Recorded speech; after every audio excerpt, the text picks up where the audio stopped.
잠깐만요. 네, 그래서 제가 이 해독이 얼마나 중요하냐면 딱히 이분이 어디가 안 좋은지 그리고 어디가 불편한지를 정확히 판단할 수가 없단 말이에요. 그렇기 때문에 우리가 몸의 전체적인 부분들의 순환과 그리고 몸속에 쌓여 있는 독소와 이런 것들을 조금 더 해결해 주게 되면 각자가 가지고 있는 불편감이나 질병들이 조금씩 완화되는 거를 느낄 수 있기 때문에 사실은 해독이 제일 중요한 것 같아요. 그리고 유산화의 거의 메인 제품이라고 하는 것들을 섭취해 볼 수가 있는 시간이 돼요. 그러다 보면 여기 조금 해독의 제품들이 굉장히 많은 제품들이 세팅되기도 해요. 그래서 항상 A, B, C 정도로 여러분들이 세팅을 해 주시는 게 좋은데 보통의 A를 정말 풀세트로 '내가 이걸 해 봤다.'라고 생각하시는 분들은 해독이 끝나도 기본적으로 본인이 판단을 해요. '나는 해독이 끝나도 요 제품 헬스팩, 오메가, C300 요 정도는 내가 끊지 않고 먹어야겠어.' 특히 또 화이버지. 요 정도까지만 세팅이 되면 적어도 그분이 100 포인트 이상의 점수를 먹게 돼요. 그렇게 되면 우리는 자연스럽게 어 이 사업을 유지하기 위한 우리가 수익적인 부분을 가져가기 위해서 100 포인트 이상만 유지하게끔만 여러분들이 가져가는 게 목표예요. 그렇게 되면 이분이 먹고 쪼끔 더 공짜로 먹게끔 쪼끔 욕심을 내게 하고 싸게 먹게 욕심을 내게 하고 그리고 누군가를 소개하게 하고 이것들을 끌어낼 수 있다라는 거죠. 그래서 이번 시간 이 해독의 시간이 정말 중요한 것 같아요. 자, 제가 화면 공유를 해 볼게요.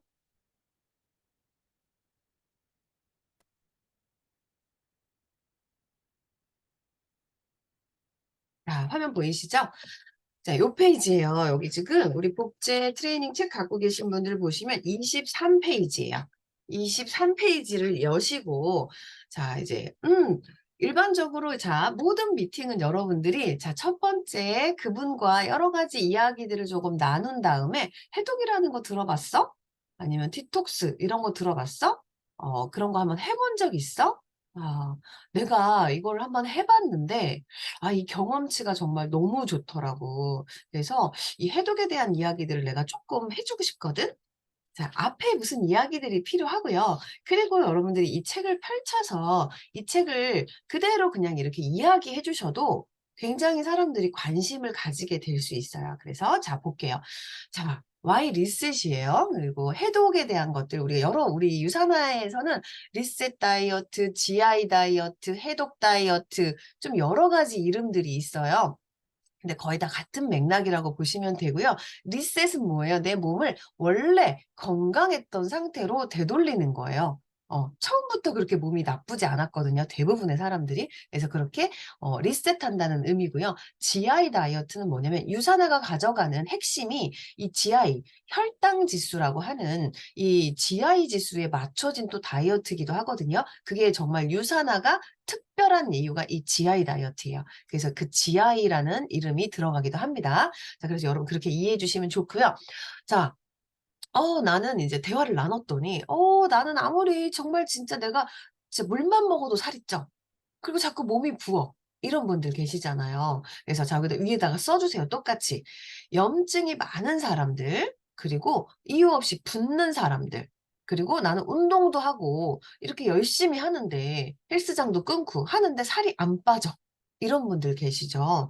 이렇게 그 대화 속에서 이런 사람들이 있는지 찾아보세요. 그리고 자, 그런 사람들에게 일단 비만의 원인이 뭘까? 첫 번째는 일단 영양의 불균형입니다. 두 번째는 뭐예요? 인체에 쌓이는 독소예요. 자, 그럼 비만을 해결하려면 어떻게 해야 된다? 내 몸에 영양을 균형 있게 채워주고 내 몸에 불필요하게 쌓여 있는 이런 나쁜 독소들을 바깥으로 빼내는 거. 이 두 가지를 했을 때 우리 몸은 자연스럽게 이렇게 살이 빠지는 몸이 되고 건강한 몸이 될 수 있다라는 거예요. 자, 이건 너무 잘 알고 계시죠? 영양의 불균형. 우리가 탄단지는 너무 많이 먹고 비타민 미네랄을 안 먹으니까 이렇게 지방이 축적되면서 질병, 만성 질환이 만들어져요. 제대로 비타민 미네랄과 균형을 맞추면 이렇게 에너지 대사가 돼서요. 굳이 내가 다이어트를 하지 않아도 이렇게 자연스럽게 대사를 하면서 분해를 시켜줄 수 있다라는 거예요. 자, 그리고 인체에 쌓이는 독소는 신체 내부에 쌓이는 것도 있고요. 외부에서 쌓이는 것들도 있어요. 사실은 이 두 가지가 여러 가지 측면에서 뭐 어느 게 더 많다라고 할 수는 없지만 실제 신체 내에서 만들어지는 활성산소가 사실은 좀 더 많은 것 같아요.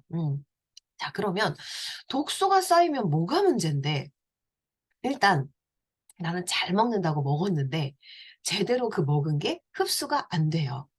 그리고 두 번째 뭐예요? 비만 세포가 증가가 되어서 원래 가지고 있던 나는 비만 세포가 그냥 조금 적었던 것들이 점점 커지면서 그게 분포가 되겠죠. 그리고 뭐예요? 면역력이 떨어져서 면역이 불균형이 오게 된다라는 거예요. 자, 이런 것 때문에 우리가 이런 독소들을 해결해야 돼요. 자, 옆에 사진 볼게요. 이게 세포의 사진이에요. 동그란 게 이쪽 우측에 있는 게 건강한 세포인데, 이 건강한 세포에 뭐가 껴요? 지방이. 우리 내장 지방이라고 이야기하는 거 있죠. 내장 지방, 피하 지방 뭐 이런 거 얘기하죠. 자, 이런 지방들이 이렇게 낍니다. 자, 끼는데 더더군다나 더 중요한 게는 그 지방 바깥으로 독소가 이렇게 아울러 쌓여. 자, 그러기 때문에 내가 그냥 나는 굶고 쪼끔만 먹고 어떻게든 지방세포를 태울 거야, 이렇게 생각을 하시지만 실질적으로 내 몸에 이 지방을 또 싸고 있는 이 독소를 제거하지 않으면 이 안에 있는 지방세포도 제거하기가 쉽지가 않은 거예요. 그래서 우리가 내가 운동을 해도 살이 안 빠져요, 그냥 제가 막 부어요, 염증이 많아요, 이런 분들은 대부분 이런 거예요. 그래서 내가 내 몸에 독소가 있을까 없을까? 여러분 무조건 있다고 생각하시면 돼요. 이 현대인들은 여기 지금 너무나 좋지 않은 환경들, 그리고 좋지 않은 음식들, 이런 것들을 먹기 때문에 누구 하나 독소에서 나는 안전해라고 얘기한 사람은 정말 단 한 사람도 저는 없다고 생각하거든요. 특히 아이들은 더합니다. 인스턴트 식품들이나 이런 것들을 더 많이 먹기 때문에. 자, 그래서 이런 독소를 제거하고 그리고 지방이 자연스럽게 이렇게 분해가 되는 이 두 가지 역할을 하는 게 중요하다라는 거예요. 자, 그래서 두 번째 페이지 보시면, 자, 여기 낙서가 좀 많죠? 자, 유산화의 리셋 다이어트, 해독 다이어트, GI 다이어트. 자, 무슨 개념을 가져가냐면 여러분들이 이 네 가지 개념을 확실하게 머릿속에다가 이해를 하시게 되면 유산화 다이어트가 어떤 다이어트보다 정말 탁월하고 다르다라는 걸 여러분들이 볼 수가 있어요. 자, 첫 번째, 인체 에너지는 한정적입니다.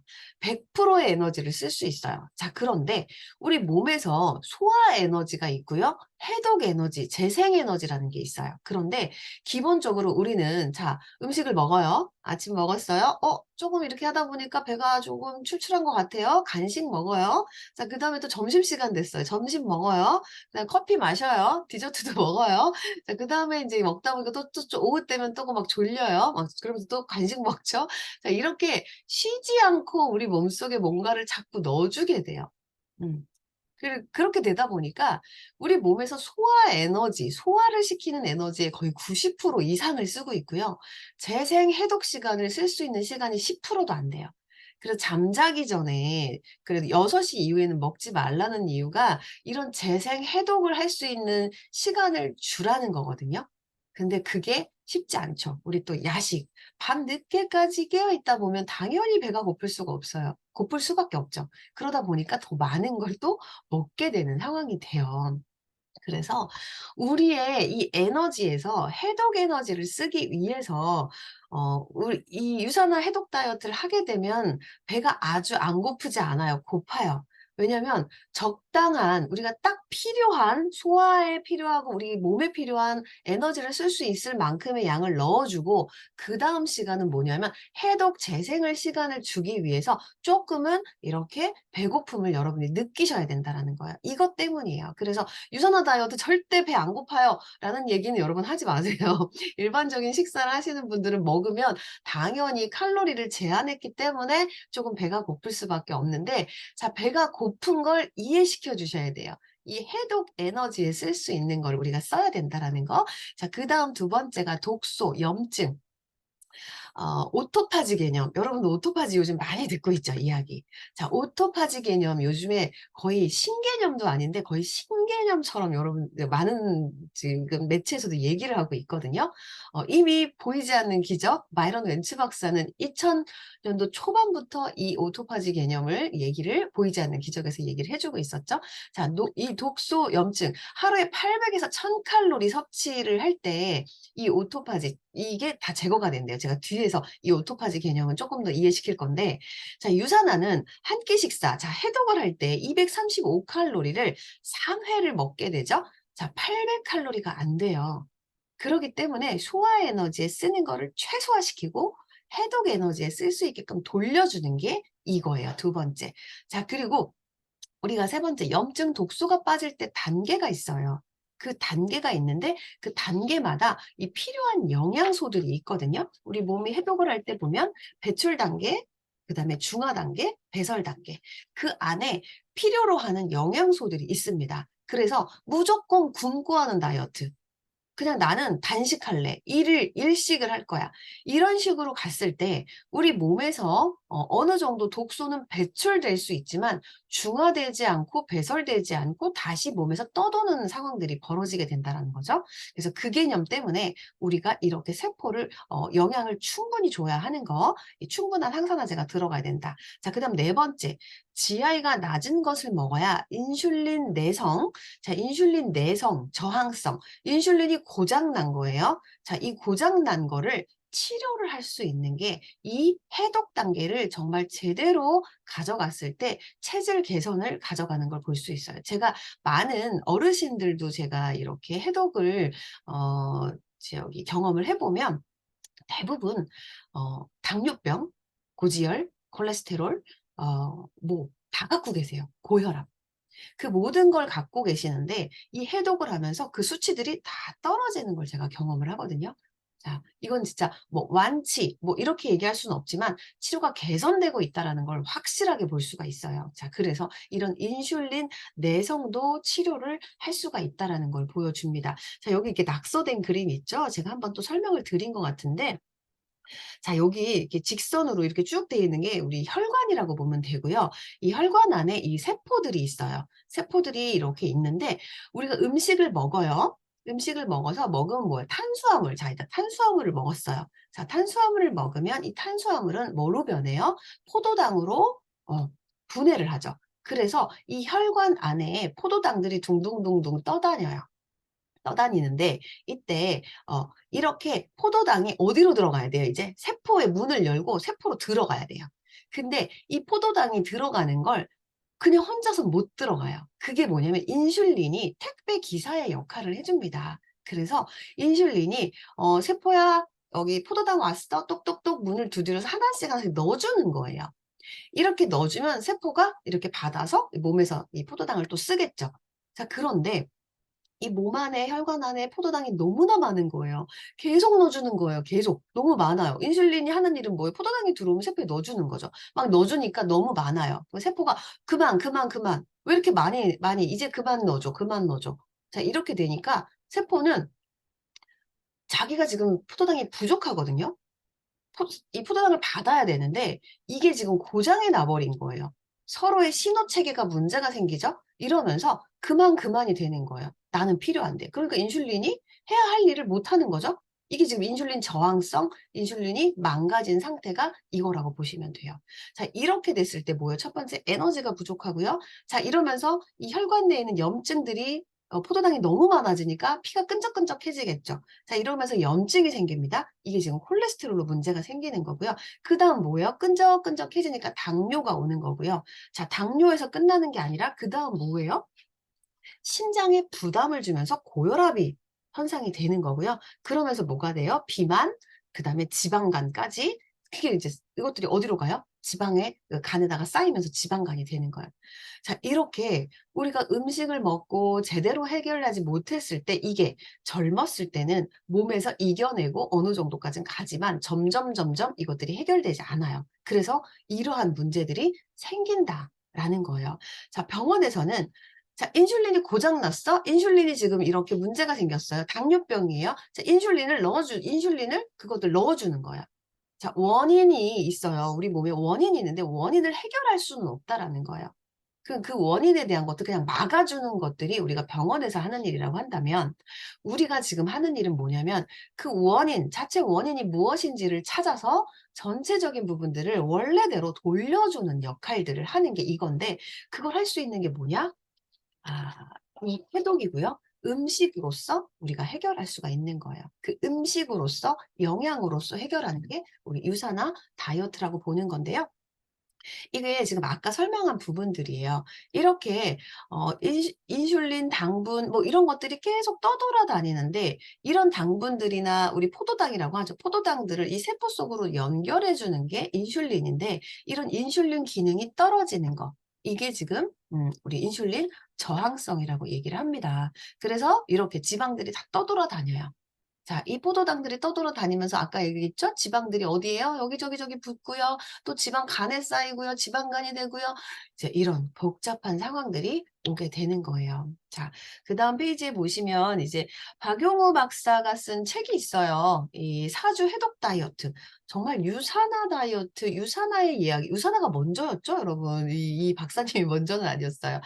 근데 이 그대로 이 사주 해독 다이어트에서 이야기하는 것들이 유산화에서 이야기하는 것과 똑같은 이야기들을 여기서 풀어내고 있고요.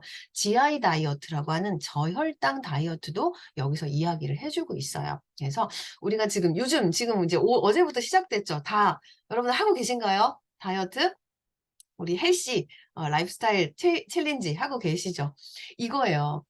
우리 몸의 기초대사량을 끌어올리고 그리고 근육량을 끌어올리고 이런 역할들을 하고 있는 게 유산화에서 하고 있는 이 챌린지를 하고 있는 겁니다. 그래서 그 내용들도 나와 있고요. 자, 건강 체크리스트를 한번 꼭 해보세요. 고객분들과 만났다면 조금이라도 시간을 내셔서 내가 이런 것들이 문제가 있는지를 딱 보시면 이분이 어느 부위에 어디에 있는지가 여러분들이 조금씩 이해가 될 거예요. 그러면 이분이 독소가 지금 어느 정도에 쌓여 있나? 지금 3개 이상이면요. 여기에 포함 안 되는 사람은 단 한 사람도 없을 거예요. 아마 유산화인들은 그래도 여기에 포함이 안 되는 분들이 좀 계시지 않을까 싶습니다. 자, 여기서 체크를 좀 해보시고요. 자, 그다음 페이지에 나오는 것들은 어떤 내용이냐면 굶는 다이어트를 많이 하시는 분들, 이런 분들은요. 기초대사량이 100% 떨어져 있어요. 왜냐면 내가 식사를 제대로 챙겨주지 않으면 이 기초대사량은요. 계속 떨어져요. 자, 기초대사량 여러분 몇 정도 되세요? 저는 지금 한 1200 정도가 조금 왔다 갔다 하는데 1200 정도예요. 1200이면 내가 1200 칼로리를 하루에 섭취하잖아요. 기초 대사량이기 때문에 그 정도만 먹으면 제가 살이 찌지 않아요. 근데 제가 1500 칼로리, 2000 칼로리를 하루에 먹어버리면 나머지 800 칼로리는 어떻게 될까요? 800 칼로리는 잉여 칼로리이기 때문에 내가 운동을 하거나 그것들을 분해시켜주지 않으면 그대로 내 몸에 쌓이는 게 그건 거예요. 자, 그런데 이렇게 굶어버려요, 내가. 그냥 나는 이거를 뺄 거야 이러면서 아예 기초대사량도 되지 않는 양으로 그냥 굶어버리잖아요. 그렇게 되면 기초대사량은 점점점 떨어져요. 이해되시죠? 자, 1200이었는데 1000이 되고요. 800이 돼버리는 거예요. 자, 이 정도까지는 떨어뜨려 놨어. 그래서 살도 어느 정도 빠졌어. 자, 근데 그 다음에 계속 굶고 살 수 없잖아요. 다시 먹기 시작을 합니다. 자, 먹어요. 자, 먹는데 이제 내가 좀 만족스럽게 좀 키로수가 떨어졌어. 근데 그 다음에 왕창 먹어요. 자, 그럼 어떻게 될까요? 자, 기초대사량은 800으로 떨어졌는데 내가 2000 칼로리를 먹어버려요. 자, 그럼 나머지 칼로리는 그대로 축적이 되는데 오히려 더 많이 축적이 되는 거예요. 그게 이제 요요가 오는 현상들이 너무나 심하게 요요가 옵니다. 우리 몸에 완전히 고장을 내버린 거거든요. 그래서 굶는 다이어트를 많이 하시는 분들은 요요 현상이 왜 오는지, 기초대사량이 뭐가 중요한지, 그리고 우리가 한 끼 식사에 235칼로리는 기초대사량을 지켜주는 칼로리입니다. 그 정도를 지켜주게 되면 요요가 오지 않는 거, 그러면 그거를 여러분들 체크해 주시면 되고요. 자, 여기 박스 친 거 보시면 어떤 다이어트를 해도 살이 안 빠지는 사람들은요, 갑상선 질환이 있는 분들, 그리고 자궁이 약하신 분들, 신장이 약하거나 염증 지수가 많거나 빈혈이 많으신 분들은 살이 잘 빠지지 않아요. 그래서 이런 분들은 사실은 조금 더 내 몸의 대사순환이나 기능들을 좀 더 높여주는 시간들이 필요해요. 그래서 살이 안 빠집니다. 체중이 변화가 없을 수 있다라는 거를 인지해 주시면서 여러분들이 얘기를 해 주시면 좋겠어요. 그래서 유산화 이제 요요에 대한 이야기들을 좀 여기서 풀어주시면 되고요. 자, 다이어트 설명하기 트레이닝 2 오른쪽에 보시면 여기서 식약처에서 권고하는 게 기초 대사량이 떨어지지 않는 게 200에서 300 칼로리, 그리고 단백질 12g, 식이섬유 5g 이상 요 정도를 지켜줘야 우리가 요요가 오지 않고 기초 대사량이 떨어지지 않는 거죠. 그래서 요거에 맞춰진 게 다이어트 칼로리 현실을 보면 A 회사는 아메이 160 5칼로리, 허벌라이프 90칼로리, 뉴스킨 116칼로리, 유니시티 100칼로리. 자, 한 끼 칼로리를 이렇게 가져가고 있는데 유산화는 245에서 240칼로리를 가져가고 있죠. 자, 여기에서 여러분 현저하게 차이가 납니다. 자, 모든 회사들은 칼로리 낮추면 돼요. 그러니까 이렇게 왜 낮추는 이유가 뭐예요? 이렇게 낮춰야 살이 빠지니까. 자, 그런데 기본적으로 요요에 대한 부분들까지는 해결해 주지 못해요. 자, 유산화는 무슨 이유로 자, 이렇게 칼로리를 높여서 살이 빠지는 이유가 뭘까요? GI입니다. GI. 그래서 유산화는 GI가 23을 가져갔기 때문에 자, 그 밑에 자리에 보시면 유산화 다이어트 장점은 뭐예요? 자, 이거는 식사를 하시는데 저혈당 GI가 23이에요. 우리가 제가 유산화 저희 아이비 교재에도 한번 펼쳐놓고 그 부분을 보시면 돼요. 현미빵과 그다음에 식빵을 비교했을 때 그 현미빵에 보시면 통밀빵이 나오죠. 통밀빵이 280 칼로리인가가 나와요. 그런데 GI가 50이에요. 그런데 식빵은 비슷한 칼로리지만 GI가 거의 70, 80이 넘어갑니다. 자, 그렇게 되는데 유산화는 235 칼로리인데 GI가 23이에요. 그 통밀빵보다 반 50%가 더 낮아요. 그거에 대한 개념을 조금 이해시켜 주는 게 되게 중요해요. 그래서 그 내용을 조금 얘기해 주시면 좋고요. 제가 여기 지금 이렇게 메모해 놓은 거 RDA, ODI, USI라고 하는 건 이제 채소 섭취량에 대한 것들이에요. 우리가 RDA 기준으로만 지금 유통되고 있는 모든 제품들은 다 RDA라는 거 이해해 주시면 돼요. 뭐예요? 최소 섭취량. 자, ODI는 뭐예요? 최적 섭취량. UIS는 상한 섭취량입니다. 근데 우리가 RDA로만 되어 있다라는 거, 그래서 그 양만 갖고는 충분하지 않다. 요거는 지금 열외로 제가 이렇게 메모된 거 지금 말씀드려요. 자, 아까 말씀하신 것처럼 우리 몸속에 오토파지 기능에 대한 이야기들을 좀 할 거예요. 자, 오토파지가 뭐냐면 우리 몸속에는 원래 이 해독 시스템을 갖고 있어요. 모두 다 갖고 있어요. 그렇기 때문에 우리가 굳이 막 해독을 일부러 하지 않아도 해독이 된다고요. 근데 너무 많이 먹어요. 너무 많이 먹기 때문에 이 해독 시스템이 제대로 작동을 할 수가 없는 상황이 벌어진 거죠. 우리 현대인들은. 그래서 자, 이 오작동을 다시 작동하게끔 만들어주는 게 우리 유산화 GI 다이어트, 해독 다이어트라고 보시면 돼요. 자, 아까 말씀드린 것처럼 인체 에너지, 이 소화 에너지가 90%인 거를 해독할 때는 소화 에너지를 10%로 줄이고 해독 에너지의 90%를 쓰는 걸로 우리가 바꾸는 거예요. 먹는 방식을 조금 바꿔주는 거예요. 무조건 굶는 게 아니고요. 자, 그래서 우리 몸속은 독소 천국이래요. 자, 그래서 적게 먹고 독소를 배출하는 단계입니다. 자, 이 밑에 오토파지에 대한 이야기들을 쭉 얘기를 하고 있죠. 이 글씨가 너무 작아서 제가 여기 원본을 좀 가져와 봤어요. 자, 여기 원본에 보시면 여기 지금 오토파지에 대한 얘기를 하고 있는데 우리 세포 안에는 스스로 이것들을 작용하는 거. 자, 잠깐만요. 제가 요거부터 말씀드릴게요. 자, 요거예요. 요 할아버지. 우리 일본의 노벨 생리의학상을 받으신 분인데 2016년도에 받았다는 게 지금 핵심이에요. 자, 근데 이 오토파지가 뭐냐? 자가 포식. 자기 스스로 이 몸에 있는 독소들을 다 이렇게 분해시킬 수 있는 걸 갖고 있다.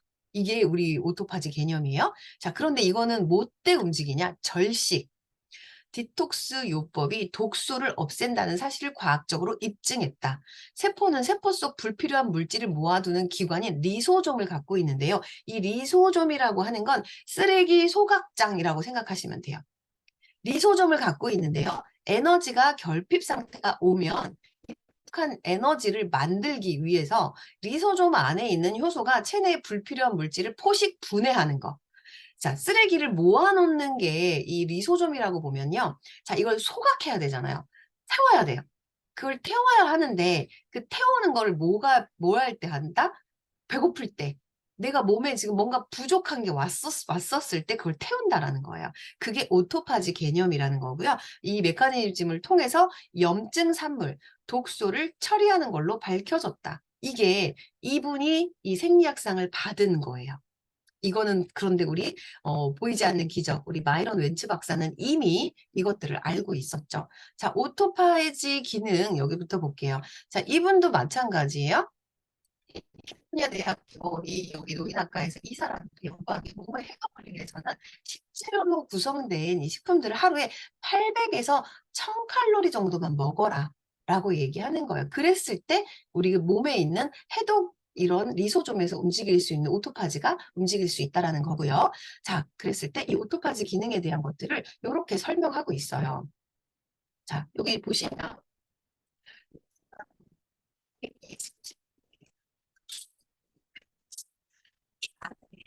스스로 독소와 독소를 정화시키는 이 안에서 막 소각하고 없애주는 역할을 하면서 우리 몸에 있는 것들을 다 제거해 준다라는 거죠.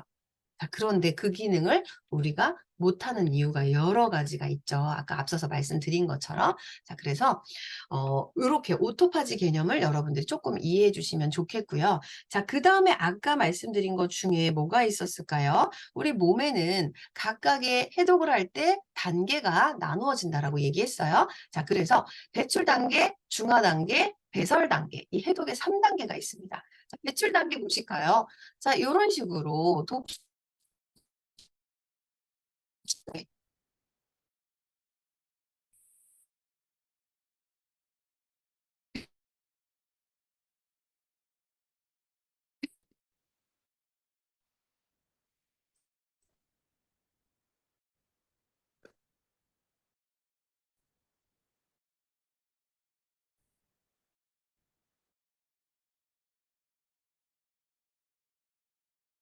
호소님 소리가 안 들려요.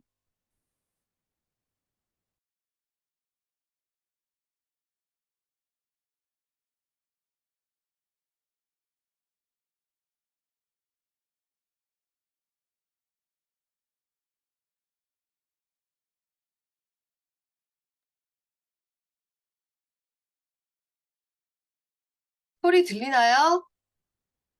네. 제가 화면이 자꾸 꺼져서 화면만 꺼지는 줄 알고 있었어요. 자, 여기 보시면 이제 배출 단계부터 볼게요.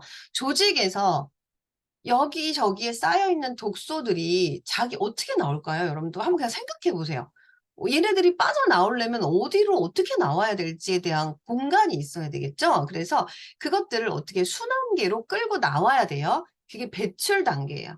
자, 배출을 했는데 그 혈관이기 때문에 이 안에서 비타민, 미네랄, 그리고 혈관 속에 있는 항염을 위해서 오메가3가 이때 꼭 필요합니다. 혈관에 도움을 줄 수 있는 거. 자, 이렇게 나왔어요. 자, 나오면 이걸 어디로 보낸다 그랬죠? 보통 다 간으로 움직입니다. 혈관에서 움직여지는 건 영양소가 됐던 독이 됐던 뭐가 됐던 다 간으로 움직여요. 자, 그럼 간으로 가서 이 지용성 독소, 보통은 지용성 독소도 많아요. 수용성도 있고 지용성도 있고. 그런데 지용성 독소는 이 수용화를 시켜야 바깥으로 내보낼 수가 있단 말이에요. 그래서 이 간에서 지용성을 수용화로 바꾸는 역할들을 합니다.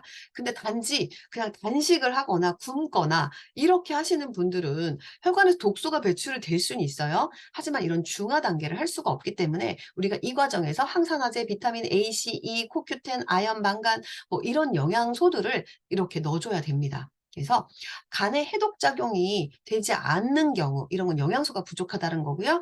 오히려 해독되지 않으면 변형 독소가 인체를 돌아다니면서 오히려 조직의 세포 손상을 유발합니다. 자, 우리가 왜 다이어트를 정말 막 굶어서 막 운동과 굶고 막 식단만 조절해서 다이어트를 했어요. 자, 얼굴 어떻게 돼요? 얼굴 진짜 많이 상해요. 얼굴 톤이요. 조금 칙칙해 보이고요. 그리고 주름과 여러 가지가 막 손상이 되면서 늙어 보인다고 여러분 많이 들어봤죠? 그래서 우리 이제 제 나이 때도 다이어트를 하기 어려워지는 이유가 살 빼면 얼굴 상해. 이렇게 얘기하거든요. 그 이유가 뭐다? 이 이유 때문이에요. 그래서 유산화로 다이어트 하면 절대 얼굴 손상이 오지 않습니다. 그 이유가 여기 안에 있고요. 자, 세 번째, 배설 단계. 해독된 독소들이 대소변으로 이제 빠져나와야 돼요. 잘 내보내줘야겠죠? 그래서 독소를 잘 빼주기 위해서 식이섬유, 소화 효소들 이런 것들이 필요합니다. 자, 변비는 여러분 질병입니다. 변비를 해결하지 않으면 독소가 몸에 재흡수되면서 더욱 독한 독소로 작용을 하면서 문제가 생겨요.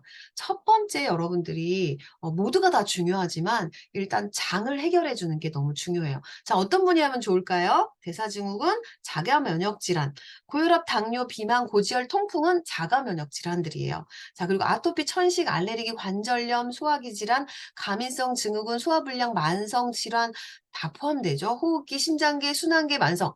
자, 그래서 제가 처음에 유산화를 접할 때 뭐야, 유산화 무슨 만병통치약이야? 뭐 다 먹으면 다 낫는데 이런 이야기로 제가 약간 부정적으로 말을 했어요. 뭐야, 이게 무슨 만병통치약이야? 그랬거든요. 근데 이 유산화를 제가 이해하니까 공부하니까 알겠어요. 종합 종합병원 우리는 뭐예요? 이 모든 질환들을 뭐 모든 질환을 다 해결할 수 있다라고 말씀은 못 드리지만 그러한 것들을 해결하거나 도움을 줄 수 있는 역할을 갈 수 있다. 그래서 저희는 이런 그냥 단일 과가 아닌 거예요. 무슨 이런 뭐 소화기과 무슨 과가 아니라 전체적인 걸 우리가 좀 더 도움을 줄 수 있는 거다. 이렇게 여러분들이 이해해 주시면 좋겠어요. 자, 그럼 유산화에 대해서 한번 대입을 해볼까요? 소화 에너지를 적게 쓰기 위해서 우리는 뭘 먹어요? 235칼로리인 뉴트리밀을 먹어요. 자, 뉴트리밀은 유동식이죠. 그래서 환자식이라고도 합니다. 자, 환자들은 일단 소화가 안 되기 때문에 미음 주죠, 미음. 왜 미음을 줘요? 얘가 소화 기능이 아직 안 되는 거예요. 그렇기 때문에 조금 더 씹거나 부수거나 이런 역할들을 줄여주기 위해서 미음을 먹게끔 시작을 하죠. 자, 근데 유산화는 뉴트리밀, 이 유동식은요, 이미 여러분들이 이 고형식을 먹으면 식도로 내려가서 위에서 막 부수고 잘게 그것들 분해하고 여러분 잘 안 씹잖아요.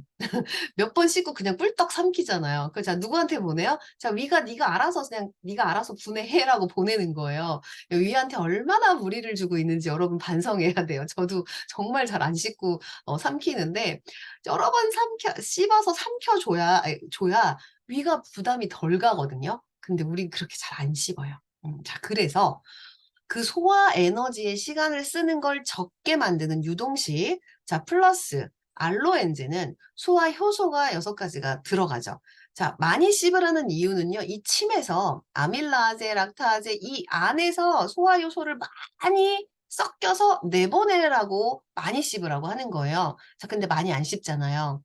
그렇기 때문에 우리 소화 효소를 6가지를 넣어줘서 알로엔즈를 통해서 많은 그 소화를 빨리 시키는 거예요. 아까 뭐라 그랬죠? 소화 에너지에 쓰는 걸 90%에서 10% 쓰게 하는 거. 자, 그 이유예요. 그래서 저는 처음에 해독할 때 소화가 좀 위가 괜찮으세요? 이러시면 알로엔즈를 다 뺐거든요. 왜냐면 이제 금액적인 부분으로 많이 이렇게 부담스러워 하셔서 알로엔즈를 뺐는데 정말 많은 걸 경험을 하면서 알로엔즈는 무조건 들어가야 한다고 저는 생각을 해요. 그래서 자, 알로엔즈가 들어가는 이유고요. 자, 배출 단계에서 뭐라고 했죠?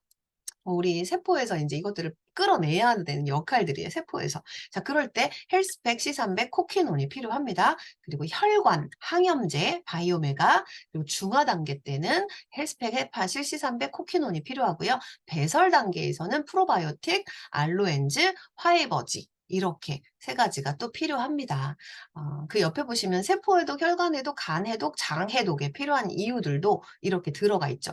자, 이 이유가 여러분들이 장황하게 설명하지 않아도요. 이 설명이 들어가고 안 들어가고가 어떤 차이가 나냐면 왜 이렇게 많이 먹으라고 해요? 이렇게 못 먹어요. 저 알약 못 먹어요. 모든 핑계를 다 갖다 댑니다. 근데 알약 절대 삼키지 못하는 분들이라고 해도요. 이 이야기가 이해가 되고 설득이 되면 어떻게든 먹어볼게요. 갈아서 먹어볼까요? 어떻게 먹어볼까요? 그리고 이거 왜 뺐어요? 이렇게 물어봐요. 음. 그래서 요렇게 이 얘기를 해주시고요. 자, 그래서 1단계, 2단계, 3단계 단계적으로 만들어지는데 1단계 때는 보통 살이 빠지는 단계가 아니라 우리가 이제 해독을 하는 단계고요. 그리고 독소가 빠지는 단계, 다이어트를 할 수 있게끔 안정화시켜주고 이렇게 준비 단계라고 생각하시면 되고요. 2단계는 그때부터는 뭐예요? 이제 살을 빼는 본격적인 단계라고 보시면 되고요. 4번째는 유지 단계입니다. 살을 빼야 건강해지는 것이 아니고요. 건강해야 살이 빠지는 겁니다. 그래서 우리는 건강하게 우리 몸을 만들기 위해서 일주일 해독 단계를 진행하는 것입니다. 자, 이렇게 여기 보시면 1단계, 2단계, 3단계가 나와 있고요. 우리가 항상 필요로 하는 이야기들이 있죠. 이야기들 꼭 필요해요. 그래서 다음에 유산학 우리 사업 안내서, 우리 아이비 안내서 안에는 요 내용들을 제가 다 첨가시킬게요. 꼭 필요한 내용들이라 꼭 이렇게 다시 저도 이렇게 메모를 해드리게 되거든요. 일어나서 유산균 한 포 드시고요. 그리고 화이버지 드시고. 화이버지를 먹는 이유에 뭐예요? 포만감을 좀 더 주는 것도 있고요. 장에 포진되어서 이제 들어올 음식에 대해서 그것들을 얘네들이 이렇게 흡착하는 기능 여러 가지 것들을 갖고 있어요. 그래서 화이버지를 섭취하고 시간을 조금 여기 지금 30분이라고 했는데 사실 15분 정도가 좋은 것 같아요. 15분 정도 해서 이렇게 그다음 뉴트림을 드시고요. 그리고 점심과 동일하게 이제 요 내용 내어두시. 자, 1단계, 2단계, 3단계 쭉 요렇게 내용이 있지만 요거는 여러분들이 적당하게 조절도 가능합니다. 그분들의 건강 상태에서 맞추어서 가고요. 건강 상태가 조금 좋지 않거나 이런 분들은 정말 많은 양이 들어갔을 때 이 호전이 정말 엄청나게 오는 경우들을 저도 많이 경험을 했어요. 그래서 이 호전에 대한 이야기들을 꼭 그 뒤에 가서 또 설명드릴게요. 자, 여기서 자, 여기 옆에 페이지에 보시면 28일간의 기적 디톡스 다이어트 팩. 근데 이건 뭐냐면 인슐린 내성까지 우리가 해결을 하겠다라고 한다면 요런 거예요. 예를 들어 당뇨를 가지고 있거나 이런 분들은 자, 독소도 해결하고요. 염증도 해결하고요. 플러스 인슐린 내성까지 내가 조금 더 이렇게 치료를 좀 해보고 싶다라고 한다면 조금 많은 양이 들어갑니다. 이렇게 해서 지금 4주 동안을 해독을 하는 거예요. 자, 그리고 자, 여기 지금 보시면 이제 1단계 때는 난 그냥 해독만 할래. 라고 하면 한 70만 원가량 지금 비용이 들어가요. 이거 지금 거의 풀세트로 들어간 거라고 여러분 보시면 돼요. 그래서 1단계 디톡스, 독소, 염증 이렇게 들어가는데 저는 그런 것 같아요. 기본적으로 이제 이렇게 했는데 너무 많아요. 아니면 비용이 너무 엄두가 안 나서 못 들어가는 경우도 있어요. 근데 최대한 이렇게 들어가는 게 좋은데 그렇다고 여기서 그냥 아예 시도도 못 하는 건 저는 더 아쉬움이 남아요. 그래서 여기에서 조금씩 이분이 가능하면 그다음 단계 내가 비용적으로 조금 아쉽지만 그래도 경험을 하게끔 한다면 여기서 금액적으로 조금 다운을 시키고 다운을 시킬 때 적어도 그분의 건강 상태를 물론 보셔야 돼요. 그래서 헬스팩, 그다음에 염증, C300, 그다음에 혈관, 오메가 기본적으로 들어가야 돼요. 그리고 알로엔즈는 소화적인 부분과 그리고 나는 괜찮아요라고 하지만 실질적으로 위가 약한 분들이 너무 많더라고요. 그래서 알로엔즈가 이제 이런 식으로 들어가면서 조금씩 여러분들이 조정을 해주면은 좋을 것 같아요. 그래서 이렇게 세팅이 됐고요. 이거 지금 저번에 해독 강의해 주신 분 내용에 있는 PPT여서 제가 여기다 한번 넣어봤어요. 이렇게 분해, 해독, 흡수, 배출 할 수 있는 것들을 위해서 이렇게 영양제들이 필요한 거예요. 그래서 요거는 우리 김창재 그 골드님이 올려주신 내용 제가 한 번 더 넣어봤어요. 세포 성형을 위해서 1단계 7일 이렇게 세팅을 해주신 게 있어서 2단계 그리고 3단계까지 이렇게 진행을 해주셔서 제가 요거 한번 보여드려요. PPT는 다시 한번 또 공유를 해드릴게요. 그래서 여기까지. 자, 그 다음 뒷페이지에 보시면 이제 유산화 제품에 대한 조금 자세한 세부 사항들이 나오고 있어요. 세부 사항들 여러분들 특징. 자, 뉴트리미에 대해서는 아까 얘기한 거 뭐였죠? 235칼로리. 기초 대사량 떨어뜨리지 않는 거. 그리고 그런데 GI가 23. 요 정도 칼로리는 먹었는데 몸에서는 내가 풋고추 하나 정도 먹은 정도로밖에 인식하지 않기 때문에 요런 GI 다이어트에 설명해 주시는 게 좋고요. 헬스백 오메가 여러분들 요 내용들은 자 빨간 줄 요런 거 이야기해 주시면 좋아요.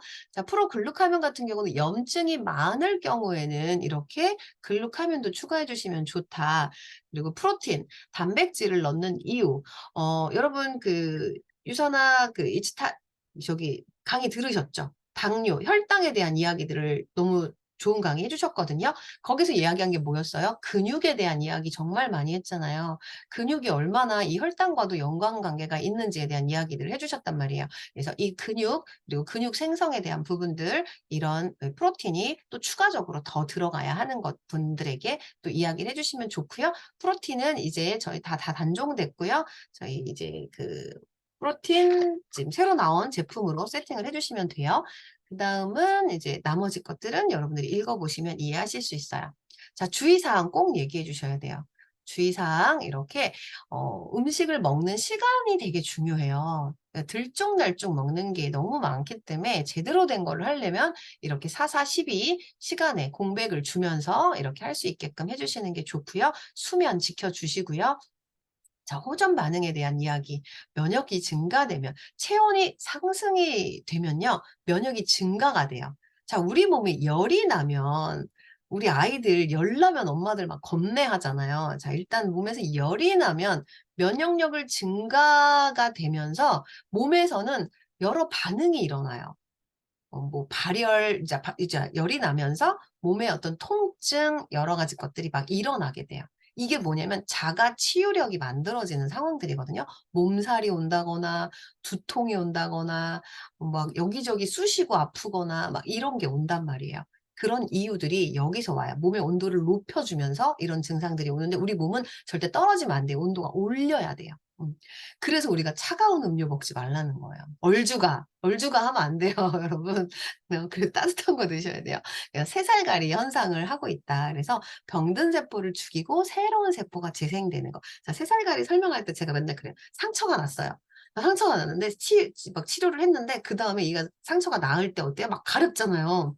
새살이 날 때 어때요? 막 딱지 뜯고 싶고 막 가렵고 그 개념이라고 여러분 생각해 보시면 돼요. 자, 그러면 이 해독은 어떻게 하면 좋냐? 내가 질병이 없고 증상도 없다. 그럼 1년에 한 번 정도 하시면 좋아요. 그리고 나는 만성 증상이 좀 많다. 그럼 6개월에 한 번.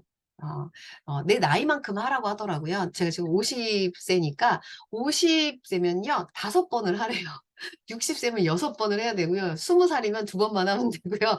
누가 얘기해 주셨는데, 그만큼 내 몸에 나이가 많으면 많을수록 쌓인 게 많다라는 거예요. 그래서 이렇게 한번 해주시면 좋고, 저도 지금 이 기간 안에 해독을 지금 오늘 지금 2번째 날로 하고 있는데, 너무너무 좋아요. 저는 지금 상태가. 자, 그래서 여러분들 이렇게 하고요. 그리고 또 몸 안식일을 한 번씩 주는 것도 좋다고 해요. 그래서 몸이 조금 붓는 것 같아? 좀 둔해. 근데 내가 적당한 이런 해독을 한번 해보신 분들을 얘기하는 거예요. 그러면 하루 정도는 그냥 내 몸에 휴식기를 주는 것도 좋다. 라는 거죠. 자, 호전 반응 이야기들, 요 내용들 꼭 한번 얘기해 주셔야지 겁내지 않으세요. 이렇게 호전 반응 얘기하고요. 체중이 왜 안 빠져요? 라고 하는 사람들, 대부분 3번 케이스 같은 경우가 요즘에 많더라고요. 3번 케이스, 아까 갑상선이든 여러 가지 질환들이 있으신 분들은 이런 단계를 가다가 툭 떨어집니다. 그래서 요 단계 설명을 해주시면 좋겠고요. 자, 여기까지. 여기까지가 요 지금 해독에 대한 내용에 대한 얘기를 말씀드렸어요. 자, 제가 지금 46분이네요. 이 시간 동안 설명드렸지만, 자, 여러분들은 이 안에서 핵심, 포인트를 뭘로 잡을지만 딱딱 체크해 주시면 돼요. 그 체크된 걸 임팩트 있게 고객분들에게 전달을 해주시고, 내가 인생을 살면서 정말 단 한 번 해독이라는 것들을 한번 해봐야 되지 않을까? 대부분 그 다음 무슨 생각해요? 돈 생각합니다. 이 돈을 들여서 내가 어떻게 해야 되지? 이렇게 얘기를 해요. 근데 제가 대부분 유산이멀즈 하나 먹으려고 했던 엄마들을 만나서 저는 해독에 대한 거, 다이어트를 얘기를 꼭 해드리거든요. 그러면 꼭 얘기해요. 나한테 돈 쓸 돈을 너무 아깝죠. 못 써요, 엄마들은. 아이, 남편, 막 여기, 그 다음 자기 세 번째. 이 가정을 지키는 사람이 누구나 엄마다. 엄마가 아프면요, 가정이 망가져요. 엄마 들어놓 있죠? 자, 온 집안은요, 이제 배달 음식으로 바뀌고요. 온 집안은 청소도 안 되고요. 그래서 제일 중요한 건 엄마가 건강해야 돼요. 누구한테 돈 써야 돼요? 엄마한테 돈 써야 돼요. 절대 아까워하지 말고 엄마가 먼저 건강해져야 되고, 체력이 안 받쳐주면 아이 케어하는 것도 쉽지 않아요. 그래서 절대 아까워하지 말고 딱 한 번 내가 내 몸에다가 정말 제대로 된 영양을 채워준다라고 생각하시고요. 지금까지 여러 다이어트 많이 하셨죠? 사실은 내 몸에 해를 끼치는 다이어트를 많이 하셨을 거예요. 그런 다이어트 말고 오늘 들으신 내용으로 정말 제대로 된 다이어트, 제대로 된 내 몸을 건강하게 만드는 다이어트로 해 보셨으면 좋겠어요. 한번 시작해 보실래요? 스타트. 이렇게 여러분들 상담을 해 주시면서 진짜 당신의 몸을 위해서 "이렇게 한번 해 보세요."라고 얘기해 주시면 좋겠어요. 자, 여러분들 지금 하고 계신 거죠? 해독 안 해 보신 분들은 한 번도 안 해 봤다. 여러분 해독 안 해 보시면 여러분 이 사업 못 합니다. 제가 이 파트너분 중에 음식점을 하시는 분이라 자기는 해독 죽어도 못 한대요. 음식을 만들어야 돼요. 간을 봐야 되는데 어떻게 해독을 하냐. 그래서 "뱉어." 이랬어요. "간 보고 뱉어. 그럼 되지." 그랬더니 "아 그럼 되겠구나." 이러더니 그때 해독을 했거든요. 하고 나더니 그다음부터 전달하는 전달력이요. 180도 진짜 바뀌어요. 다 만나는 사람마다 "왜 해독 한 번도 안 해 봤어? 왜 안 해 봤어?" 막 이렇게 바뀌어요. 그래서 여러분들이 한번 해 보시고 내 몸이 진짜 건강해지는 거 경험해 보세요. 자, 두 번째 시간입니다. 두 번째 시간은 처방 가이드 처방전 페이지 열어 볼게요.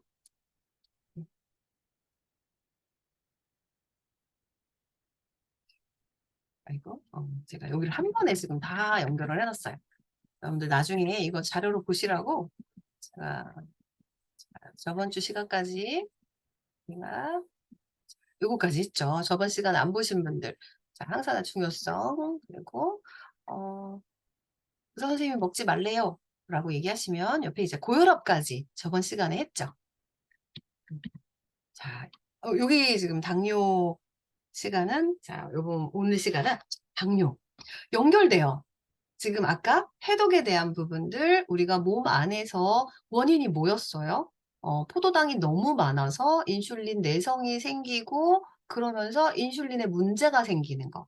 자, 그래서 우리 몸에 문제가 되는 이런 질병이 첫 번째가 아까 뭐였어요? 포도당이 혈관 안에서 너무나 많이 둥둥 떠다니면서 문제가 되는 게 이제 당뇨가 오게 되는 거잖아요. 피가 끈적끈적해지면서 당뇨가 오게 돼요. 자, 그러면 여기 페이지에 보면 제1형 당뇨가 있고요. 제2형 당뇨가 있어요. 어 보통은 우리가 2형 당뇨가 더 많아요. 자, 그러면 1형 당뇨는 뭔지를 볼게요. 1형 당뇨는 췌장 기능이 아예 자체적으로 원래부터 약했거나 아니면 이 면역 체계가 췌장의 인슐린의 이 생성 세포를 막 공격하는 거예요, 실수로. 실수로 공격하면서 파괴하면서 자가 면역 질환으로 바뀌는 그게 이 제1형 당뇨예요. 그래서 당뇨도 자가 면역 질환 중에 하나에 포함이 됩니다.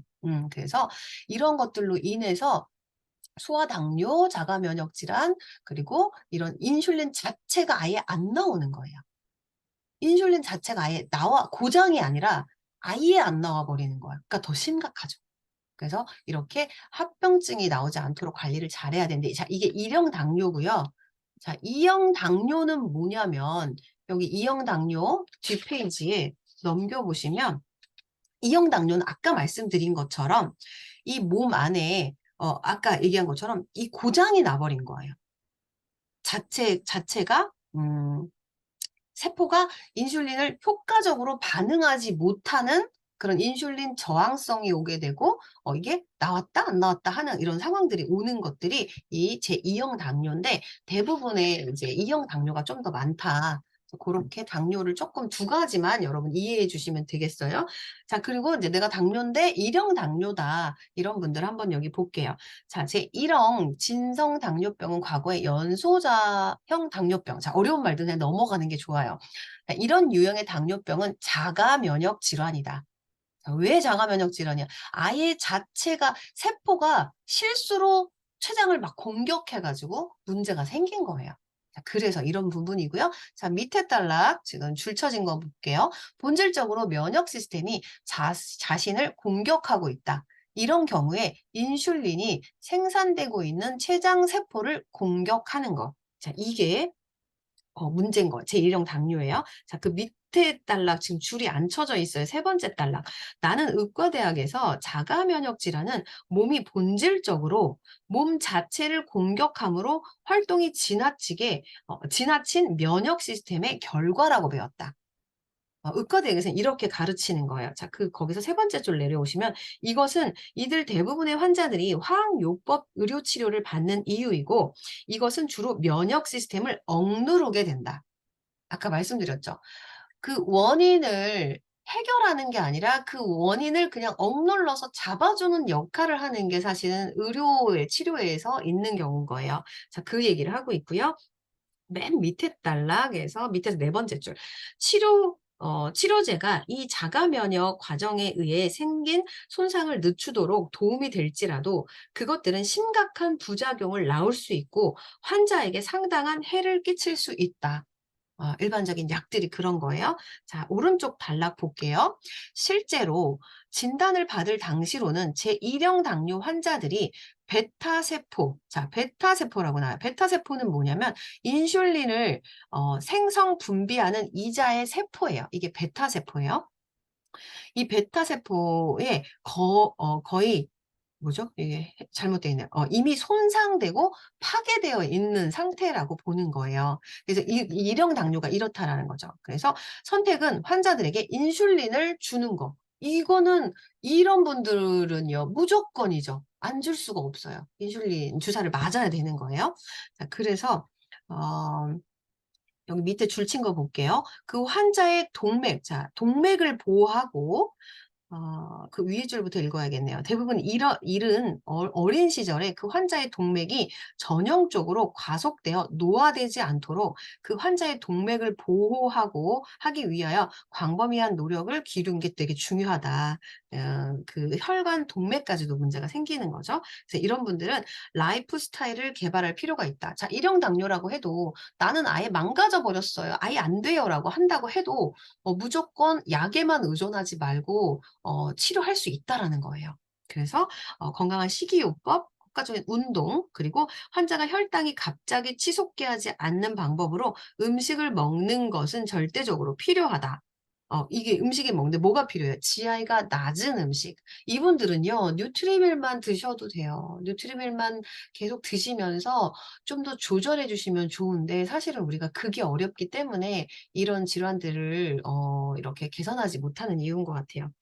자, 맨 밑에 단락.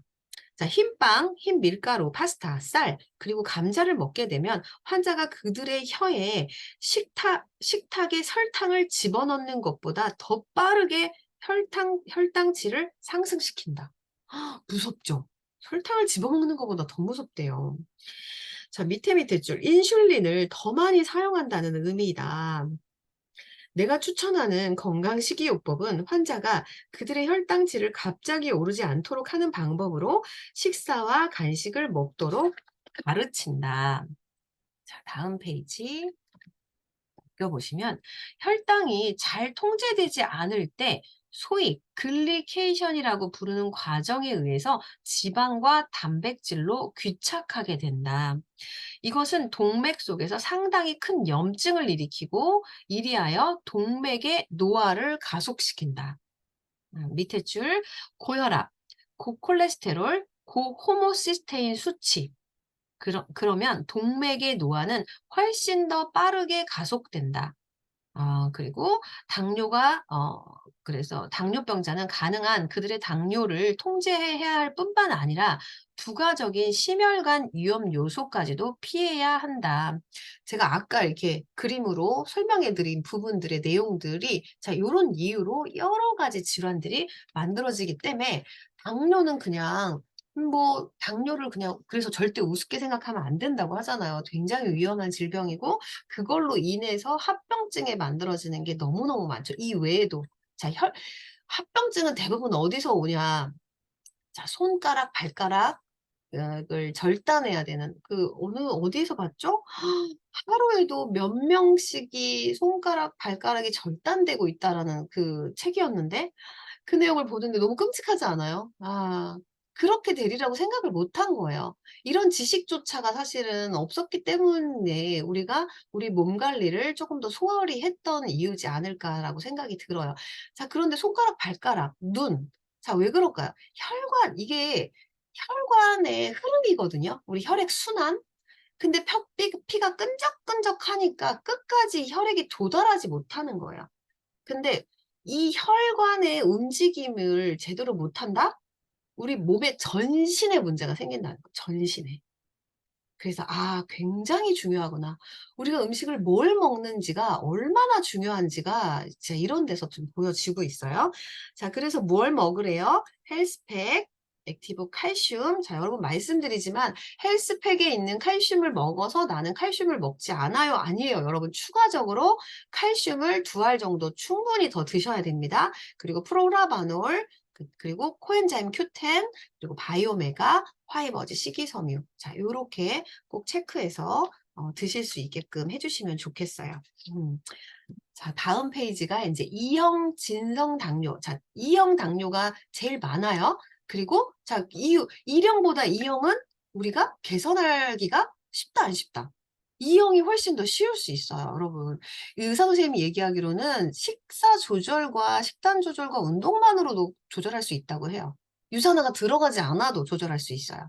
근데 그만큼 어렵기 때문에 우리가 거기다 도움을 주는 거예요. 자, 볼게요. 당뇨병. 진성 당뇨병은 현존하는 가장 널리 퍼져 있는 질병 가운데 하나이다. 지난 35년에 걸쳐서 산업화 세계에서는 당뇨병자 수가 5배가 늘어났다. 거기서 세 번째 줄 내려오시면 가장 놀라운 사실은 우리 국가의 거의 반수가 당뇨병에 걸렸는지 아직 알지도 못하고 있다는 것이다. 2,400만 명 이상이 미국인들이 잠복기에 당뇨병을 앓고 있고 8천만 명 이상이 인슐린 내성을 가지고 있다. 인슐린 내성 이제 이해하시죠? 이렇게 많은 분들이 있고요. 내가 이거를 검사하지 않으면 갖고 있는데도 모르고 그냥 갖고 있는 경우도 많다라는 거죠. 자, 세 번째 단락. 합병증을 감소시키는 것을, 당뇨병 치료는 합병증을 감소시키는 것을 목표로 하고 있다. 음, 그렇지만 당뇨병 환자의 80%가 심장 발작, 스트로크, 동맥류 파열 또는 말초 혈관 질환, 이게 지금 다리를 자르거나 손 자르거나 이런 심혈관 질환으로 죽는 것이다. 거기서 네 번째 줄 내려오시면 당뇨병으로 진단받을 당시까지 이미 60%가 주요한 심혈관 질환을 가지고 있다는 사실이 부분적인 원인이다. 자, 이미 발견됐다면 다른 부분들까지도 문제가 있다라는 걸 얘기를 하고 있겠죠. 자, 그 옆에 단락 보시면 5번째 줄 끝에 흰빵, 흰 밀가루, 파스타, 백미, 그리고 감자는 당이 급속하게 흡수가 되고 고당지수 식품이에요. 설탕을 입속에 털어넣는 것보다 더 빠르게 혈당 지수를 상승시킨다. 그래서 깍지콩, 호밀로 만든 흑빵, 통사과, 꽃, 양배추 같은 식품은 당을 서서히 내어놓는다. 이게 GI예요. GI 지수. 아까 GI 지수 제가 그래서 유산화의 GI 지수는 23 정도면 아까 그래서 풋고추 그 정도 여러분의 개념을 이해하시면 돼요. 자, 거기서 네 번째 줄 내려오시면 혈당이 떨어지면 우리의 몸은 더 많은 칼로리 그리고 더 많은 고당지수 음식을 갈망하게 된다. 우리는 단순히 날이면 날마다 이런 패턴을 계속해서 반복하게 된다. 의학 연구에서는 이제는 이런 유형의 식사는 우리 자신의 인슐린에 덜 민감하도록 만드는 원인, 자, 인슐린 내성 것을 보여주고 있다. 그리고 시종일관 거짓 경보를 울리는 것과 흡사하다. 그래서 배가 이게 고혈당을 음식을 먹으면 더 배고픔과 더 이게 그래서 가짜 배고픔이라고 얘기를 하잖아요. 우리 몸은 지금 배가 고프죠. 배가 고프면 사람들이 밥 안 먹으면 우리가 이렇게 예전에 전쟁을 치렀고요. 우리나라 못 살았던 시절 안에서 제대로 못 먹고 살았던 그런 시절에 대한 것들이 우리는 잘 못 느끼지만 사실 어르신들은 그걸 갖고 있기 때문에 밥을 안 먹고 배가 고프고 이런 거에 대한 부분들에 굉장히 두려움을 갖고 있단 말이에요. 우리 몸이 상한다라고 오히려 반대로 생각하는데 그런데 그 개념이 적당량 예전에는요 이렇게 미치도록 먹진 않았다라는 거예요. 그렇게 많은 음식도 없었고요. 근데 이제는 너무 많이 먹기 때문에 반대로 우리가 이런 음식을 제한해야 되는 시기까지 온 거예요. 자, 거기 맨 이제 그 밑에 단락에서 세 번째 줄. 나의 임상 경험에서 나는 걱정되는 패턴을 관찰했다. 많은 환자들은 30대 후반 또는 40대 초반에 몸의 중간 부위, 자, 중심 부위 배 얘기하고 있죠. 상당히 체중이 증가하기 시작했다.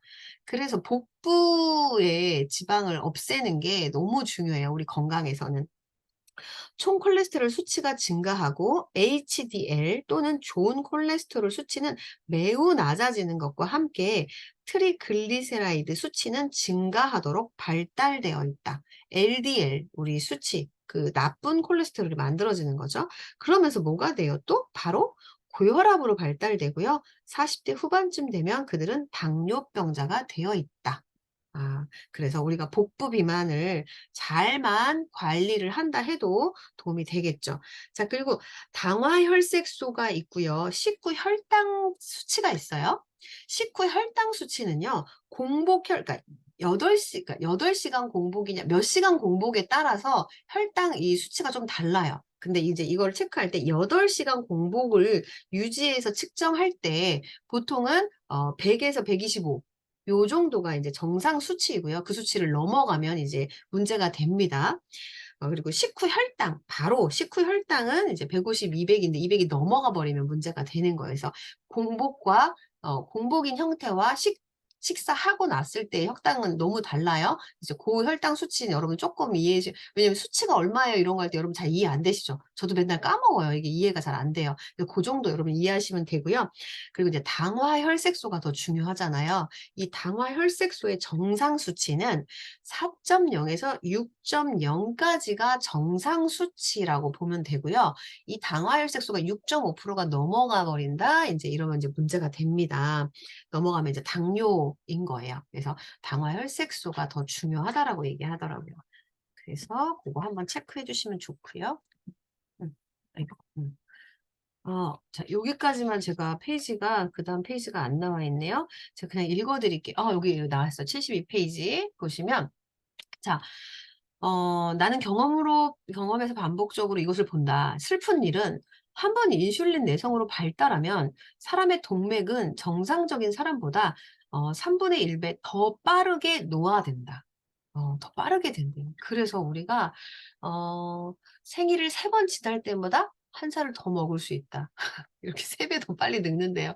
그래서 우리가 요거를 빨리, 그냥 이런 당뇨만 해결할 뿐만이 아니라 우리가 이 혈관에 대한 것까지도 도움을 줘야 된다. 거기서 이렇게, 맨 밑에 딸락 줄 쳐진 거 볼게요. 6년에 걸쳐서 흰빵, 감자, 흰쌀, 그리고 파스타, 로부터 탄수화물 높은 식사를 하는 6만 5천 명의 여성 간호사 대상으로 건강 연구에서 참가자들은 저당 지수 식사를 하는 사람들에 비해서 제2형 당뇨를 발전하는 위험성이 2배에서 1.5배였다. 라는 거야. 그래서 이렇게 하는 게 좋겠다. 그리고 완전히 그들의 음식에 관련되어 있었다. 라는 연구 결과였고요. 그 다음 페이지 옆에 달락 임상시험에서 증상에서 나타나기 전에 당뇨병자나 포도당 부하가 손상된 환자들은 항산화제의 수치가 상당히 낮았다는 걸 볼 수 있었다. 그래서 우리가 항산화제가 너무 중요한 거고요. 맨 밑에 보시면 X증후군 그리고 증상이 나타나기 전에 당뇨 그리고 실제 당뇨병에 걸린 환자들에게 많은 미량 영양소들이 부족하다는 것들이 발견됐고요. 그리고 가장 중대한 영양소 중에 하나인 크롬. 이 크롬은 포도당의 신진대사와 인슐린의 작용에 결정적인 중요한 역할을 합니다. 저번 주에 헬스팩에 대한 이야기할 때 크롬의 옆에 뭐라고 쓰라고 했죠? 당뇨 비타민이라고 얘기 드렸죠. 당뇨. 그래서 미국 인구의 거의 90%가 크롬 부족이라는 지적이 나오고 있다. 유산화 헬스팩에는 크롬이 333%가 들어 있습니다. 그래서 당뇨이신 분들은 기본적으로 헬스팩이 꼭 들어가야 돼요. 자, 옆에 페이지 지금 제가 여기는 페이지를 못 올렸어요. 자, 비타민 E는 산화 방지의 방어력을 향상시킬 뿐만 아니라 인슐린 내성을 향상시킨다. 비타민 E의 수치가 낮으면 성인 발병, 진성 당뇨로 발달하는 독립적이고 강력한 예측 기준이 된다는 게 밝혀졌다. 그래서 비타민 E의 수치가 낮은 사람들에게서 당뇨로 발달하는 위험성은 5배나 증가했고요. 그다음 마그네슘 부족은요. 제1형 당뇨와 제2형 당뇨 모두에게 관련이 있다. 이렇게 마그네슘 수치가 낮으면 당뇨병성 망막증, 자, 눈 쪽으로 오게 됩니다. 이것도 발전하는 당뇨병자가 되는 위험성이 증가하는 것과 관련이 있고, 그리고 초기에 바로잡게 되면 인슐린의 기능이 상당히 향상된다. 그래서 마그네슘도 이렇게 중요한 거 얘기하고 있고요. 제2형 진성당뇨를 앓고 있는 사람들에게 의사는 근원적인 문제 대신에 흔히 혈당을 다룹니다. 문제는 제2형 당뇨병자의 95%에서 인슐린 내성이라는 점입니다. 그래서 인슐린 내성이 일찍 교정되면 그것이 기초적인 건강 라이프 스타일을 바꾸어주기만 해도 쉽게 되돌릴 수 있다라는 거예요. 이렇게 되면 환자가 동맥의 노화 가속을 피할 수 있을 뿐만 아니라 당뇨병자가 되는 것을 피할 수 있습니다. 그런데 그냥 당뇨 약만 먹어서 이게 해결되지 않는다는 거예요. 근데 환자들은요, 그 약을 먹으면 개선된다고 생각해요. 근데 이런 이야기들을 이해하지 못하기 때문에 어 그 약에만 의존하고 있는 거죠. 다음의 원칙들과 함께 인슐린 내성을 가지고 있는 나의 환자들의 거의 모두가 그들의 상태를 역전시켰고 완전히 당뇨병자가 되었던 증거 자료가 첨부된 열 17명은 완전히 그들의 질병으로부터 역전되었다. 그래서 인슐린 내성으로 발달하였는지 어떻게 아는가? 그 이유는 자, 트리글리세라이드 수치, 자, HDL 또는 좋은 콜레스테롤 수치로 나누면 된다. 만약 이 숫자가 2 이상이면 인슐린 내성으로 발달하기 시작을 한다라고 얘기를 해요. 트리글리세라마이드라고 얘기하는 이건 뭐냐면 중성지방이에요. 중성지방. 자, 중성지방은 뭐에 많이 쌓이냐면 탄수화물이 높은 식사를 많이 하는 사람들, 그리고 술 좀 많이 먹는 사람들, 이런 사람들은 중성지방이 많이 만들어지게 돼요. 그래서 자신의 중성지방 나누기 HDL을 나눠보면요. 이 정도가 나오면, 지금 이 이상이 넘친다? 그럼 인슐린 내성이 생기고 있다는 걸 여러분들이 생각하시면 돼요. 자, 오늘 여러분 건강검진 받으신 거 꺼내보시면 중성지방 수치 나오고요. HDL 수치 나와요. 자, 그걸 나누기 해서 2가 넘는다. 나도 조금 걱정해야 되겠네? 라는 거 여러분 체크해 보시면 돼요. 자, 왜 의사들은 인슐린 내성을 치료하지 않는가? 지금 요게 지금 질문이 나와 있어요. 의사들은 합병증이나 고혈압, 상승된 콜레스테롤과 트리글리세라이드 그리고 근원적인 원인인 인슐린 내성을 치료하지 않고 당뇨 자체를 치료하는 데 만족해 왔다. 나의 개인적인 경험으로 의사들이 인슐린 내성을 치료하지 않는 주요한 원인은 그것에 대한 약이 없다는 것이다. 약이 있었다면 당연히 약을 줬겠죠. 어, 그건 약으로 치료할 수가 없기 때문이에요, 여러분. 식습관과 음식과 영양으로 치료를 할 수밖에 없는 거예요. 그래서 의사들은 약과 질병 지향적이다. 몇 가지 기본적인 라이프 스타일만 바꾸어 주기만 하면 인슐린 내성은 치료될 수 있고 그 상태를 보게 될 수 있다. 자, 여러분, 제 1형 당뇨, 2형 당뇨 여기까지 말씀을 드렸고요. 그러면 여기에 필요한 잠깐만요. 제품 페이지 제가 안 넣었는데요. 자, 옆에 74페이지 넘겨보시면 액티브 칼슘, 이건 뭐예요? 마그네슘이고요. 헬스팩에는 아까 얘기한 크롬이 333% 들어있고요. 여기다가 다 메모하세요. 거기 처방전에다가. 자, 거기다가 플러스 2'도 써주시고요.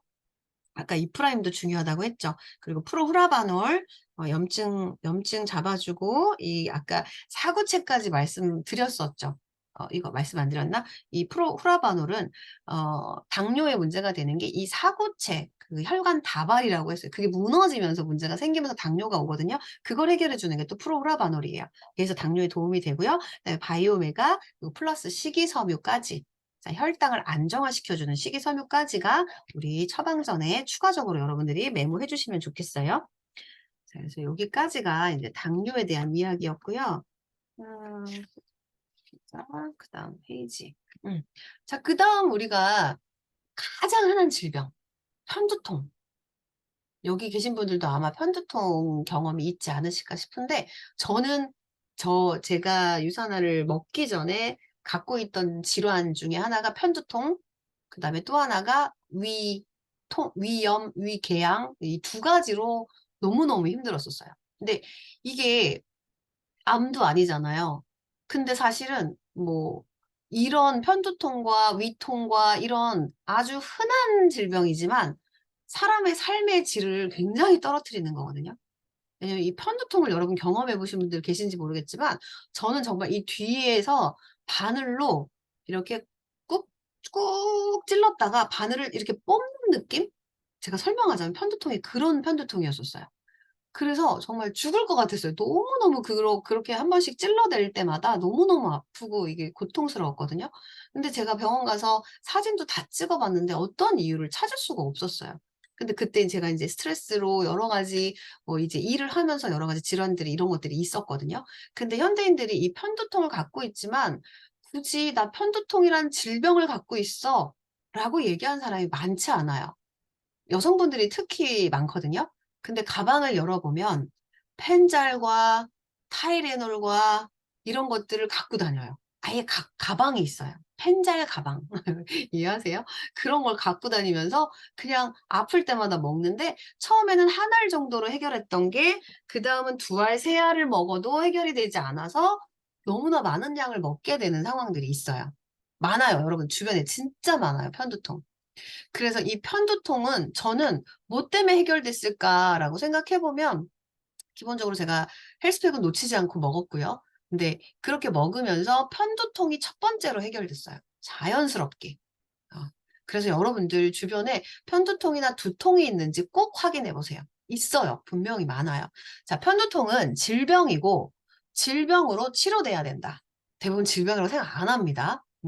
복잡한 여러 가지 변화, 거기에는 대개 염증이 있고 이것은 여러 가지 자극 물질, 자, 심장 질환은 염증 질환 이런 것들에 의해서 생긴 동맥 속에서 일어나고 이것은 내피 기능 장애, 그러니까 동맥의 내막의 낮은 기능이래요. 이런 장애로 발전하게 된다. 그리고 전조 또는 마비, 흐린 시력, 그리고 번쩍번쩍하는 빛이 보이기도 하고요. 이것은 편두통과 전에 나타날 수 있습니다. 동맥이 급속하게 확장되도록 만드는 그런 이유고요. 이 편두통은 강력한 또 가족사가 있다고 합니다.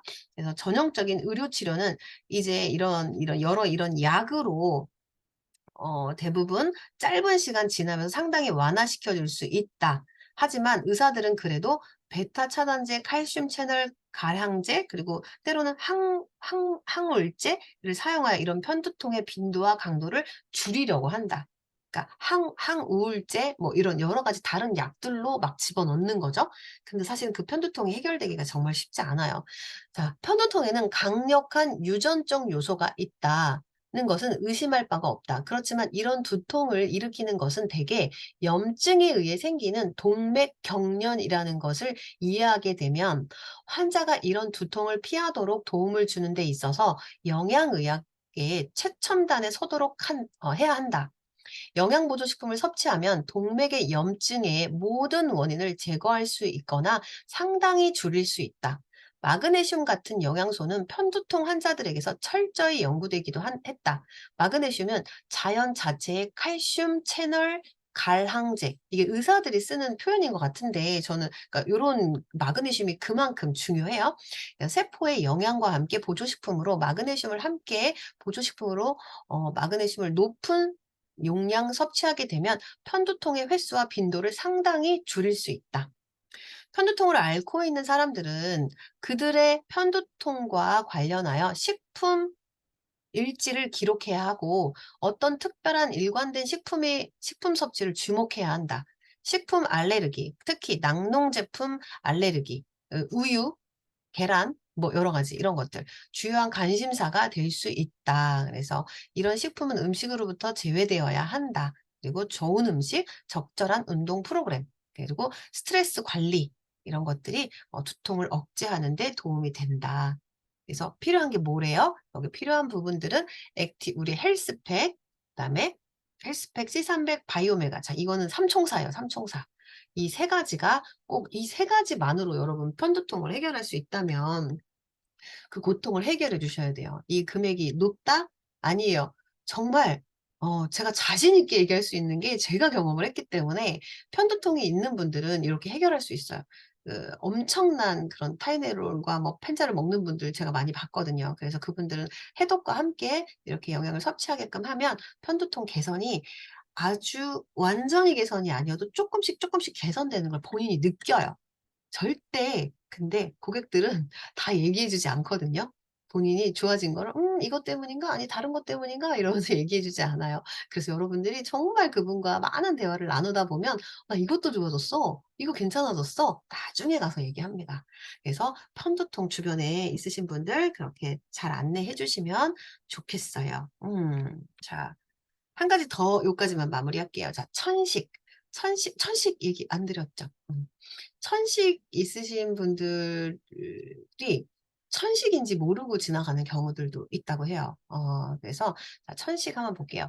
공기 오염 물질은 호흡기관에 굉장한 양의 산화 스트레스를 일으키고 이어서 몸에 산화 스트레스 일으킨다. 조물주께서는 우리의 호흡기 시스템에 가하는 그런 공격에 대비해 정교하게 복잡한 방어 시스템을 만들어 주셨다. 그 첫 방어선은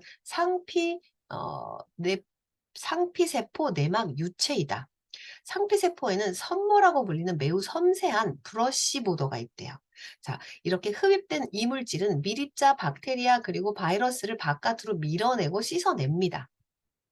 그럼 내막에는 많은 항산화제가 들어있어서 이것은 오존, 이산화질소, 그리고 매연 같은 흡입된 오염물질로 중화시킵니다. 오염물질들은 밑에 있는 상피세포에 닿을 수조차 없다. 그렇지만 이들이 오염물질이 특별히 강하면 상피세포 내막의 점액에서 염증 반응을 나타나게 되는 겁니다. 제 얘기를 잠깐 드리면 제가 알러지 검사를 해본 적이 없는데 제가 강아지를 키우잖아요. 제가 강아지 알러지가 있는지를 몰랐어요. 근데 그 알러지 검사를 하면 여러분 테스트 그게 정말 수십 가지, 몇 100 가지가 넘는 것 같아요. 그걸 다 검사하거든요. 그러면 약간 그 우유부터 계란부터 내가 이것들이 몸에 작용하는 모든 것들 한번 나오는데 여러분들도 한번 그런 검사를 해 보셔도 좋을 것 같아요. 죄송해요. 제가 근데 왜 그 검사를 하게 됐냐면 강아지를 키우면서 이 알러지로 인해서 이 콧물, 기침 막 이런 것들이 너무 심해져 가지고 내가 강아지 알러지가 있는 건지 확인을 해 보니까 정말 너무 심각한 강아지 알러지가 있는 거예요. 그래서 제가 이 알러지를 해결하려면 강아지를 안 키우는 방법밖에는 없는데 지금 이제 오래 키우다 보니까 이거를 어떻게 해요. 안 키울 수가 없잖아요. 그러면서 이제 의사 선생님이 얘기하길 그러더라고요. "이걸 그대로 놔두면 음 비염이 심해지면 그다음에 어떻게 되냐면 이 비염이 심해지면 이쪽 기관지에 문제가 생기겠죠. 이거 지금 여기서 얘기하는 것처럼 이 기능이 마비가 되는 거죠. 그러면서 이제 천식까지 오게 되면서 저한테 얘기하더라고요. "이렇게 계속 놔두면 천식까지 올 수 있습니다."라고 얘기하더라고요. 그래서 제가 유산화 좋은 제품들을 먹고 있지만 사실은 지금 쪼끔 나아졌어요. 그걸 해결하기 위해서 저도 정말 많은 노력을 하지만 아이를 키우면서 강아지를 키우면서 제가 이걸 해결하는 방법을 찾아야 돼요. 근데 여러분들이 만나시는 많은 고객분들 있잖아요. 유산화를 먹는데도 해결되지 않아요. 이런 경우는 이제 그 환경을 봐야 돼요.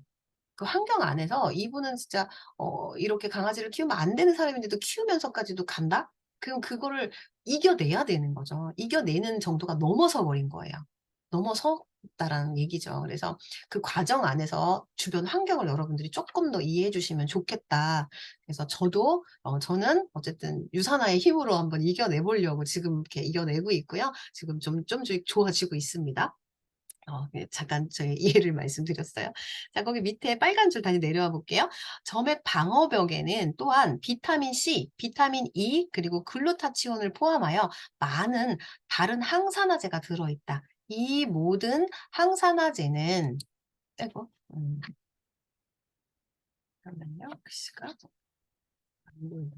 항산화제는 이 모든 항산화제는 함께 일하며 흡입된 모든 오염물질을 중화하고 이리하여 밑에 폐조직과 폐기능을 보호하게 된다.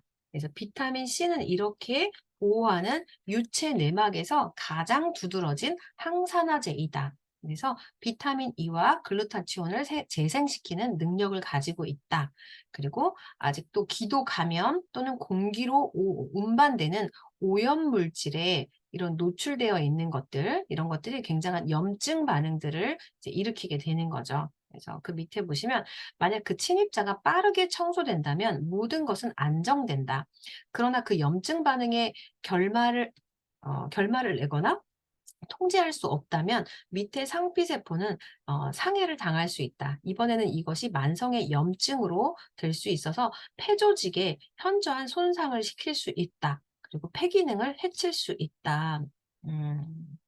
그래서 이런 주범이 되는 이들 오염물질로 인해서 나타나는 것은 산화 스트레스이고 이거는 만성 염증이다. 그래서 폐에 나타나는 이런 만성 염증은 천식으로 고생하는 사람들에게 상당한 피로를 느끼게 하고 면역 시스템을 고갈시킨다. 모두의 상태에서 의해서 생긴 만성 염증은 특히 어린이들, 천식 환자에게 당하는 대가를 치러야 한다. 천식에 걸린 아이들은 한 가지 감염과 싸우다 또 다른 감염과 계속적으로 싸우는 것 같이 보이고 그들의 에너지 수준은 건강한 기도를 가진 어린이들과 비교가 안 된다. 여기 기도가 많이 약해진 거죠. 그래서 그다음 페이지 보면 여러 가지 인제 항염증 약이나 이런 것들로 많이 치료를 추가하곤 한대요. 그런데 천식을 가지고 있는 근원적인 문제인 만성 염증인데 이런 염증을 실제로 기관지 경련에서 일어나게 됩니다. 폐질환의 근원적 원인은 산화 스트레스가 문제이니까 이런 산화 스트레스를 잡아주는 항산화제가 도움이 되겠죠. 그래서 이런 사람들은 대부분 항산화제 확인을 해 보면 항산화제가 다 고갈되어 있는 것들을 볼 수가 있어요. 그래서 비타민 C, 비타민 E, 베타카로틴, 항산화 수준은 천식에 걸리는 어린이들에게 이런 천식 발작을 일으키지 않을 때에도 낮다는 게 밝혀졌대요. 그래서 이런 것들을 충분히 넣어주는 게 도움이 되겠죠. 그래서 최적의 영양을 넣어주는 게 좋겠다. 그래서 그 밑에 보시면 이렇게 헬스팩, 페이지 안 남겼네요. 자, 헬스팩, 그다음에 프로라바놀 C300, 그다음에 폴리씨.